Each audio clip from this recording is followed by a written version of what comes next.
Hello everyone, Dr. Becca here with Del Mar Center for Behavioral Health. Today I'm going to do a short video about one of my favorite things, and that is data. If you are in a behavior analytic or ABA program or your child is participating in ABA, data is likely a big part of what you're doing or what you're looking at and talking about. And that's because behavior analysis is a science, and science is based on data. The opposite of data would be what I call cardiac assessments. I feel like he's doing better. I feel like she's getting this skill better. But in behavior analysis and other sciences, we really don't use cardiac assessment, we use data. And so every time we are working with a child, every question that we're asking, every situation that we're setting up, we are taking data on whether that child responded correctly or incorrectly, or how many prompts it took for him or her to complete the task. And so that is one piece of data. And so for us, we use a system called AcuPoint. So the girls have iPads with them that they're taking data on. And then as supervisor, I go in weekly or more frequently and push a button that creates a graph. And so what I'm looking for is data. And so if you can see this, this is an example of what would be lovely data for a kiddo on behaviors to increase. So each of these little points is a point, a child's response, or a time that they were asked a question and responded. So if we are wanting to see an increase in behavior, and these would be for those pro-social skills or desirable behaviors. So let's say this is for correctly labeling a color when we show them the color. And so down here, when we start, the child doesn't know that color. And then through teaching and repeated practice, we see that they're getting more and more correct. So this is exactly what we would want to see. This tells me that the child is learning whatever it is that we're working on. But we don't just take data on behaviors we want to see more of, we're also tracking behaviors we want to see less of. Because really it's about, is the intervention that we're doing working? And behavior analysis is looking at increasing the behaviors we want to see more of, but also decreasing behaviors we want to see less of. So if we saw this data for tantrums, let's say it's duration data, and duration means how long the behavior occurs, this is telling us the behaviors are getting longer.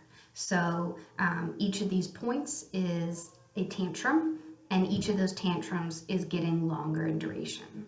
So if we're looking at decreasing behavior, and this is what we see, we are not doing a great job. So when I see something like this, I say, gosh, what we're doing is not working. We need to make a change. So then we are good behavior analysts and a great ABA team. So we say, let's do something different. What we're doing is not working. Then our orange line here means that it's a change. We did something different. What we did here wasn't working. The behavior was increasing when we wanted it to decrease. We put a line in that data. We did something different. Now we see the behavior decreasing. This is exactly what we want to see. So whatever we're doing here is working. What we did here had a result, but not the one that we wanted in this specific case. So we can say this works for this kiddo to reduce this behavior. This did not. And so that is data-based decision making. Data, data, data. We want to be taking data on everything because we use science of ABA, but also this is part of what's reported to the funding sources. So people don't want to pay for things or services indefinitely. And so funding sources are wanting to be sure that what we're doing is working, and that if it isn't, that we're making modifications to make it work. And so depending on your funding source or what the agreement that you have with your behavior analysis company, you're probably seeing reports that are telling you he started at 8% and now he's at 30% correct. Or for a behavior that we want to decrease, the tantrums were at 60 minutes and now we're down to 40 minutes, right? And so we have to report that to show whether what we're doing is working, and also that if it isn't, that we're making modifications as necessary. Being involved in reviewing that data is an important part of the treatment team for everyone on the treatment team. Here at Del Mar Center for Behavioral Health, we are a multidisciplinary clinic. So our SLP, our speech language pathologist, takes data. Our occupational therapist takes data. Our registered behavior technicians and BCBAs take data.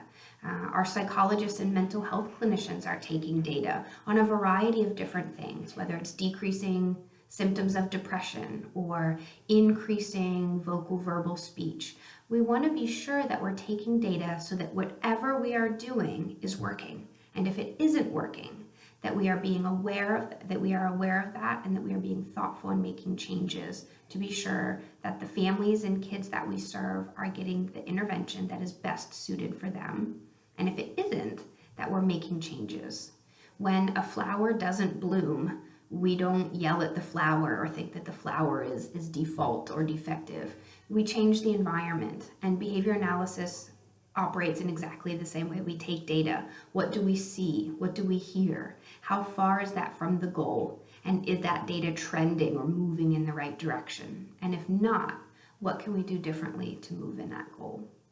Thanks for taking the time to tune in and listening to me talk about data.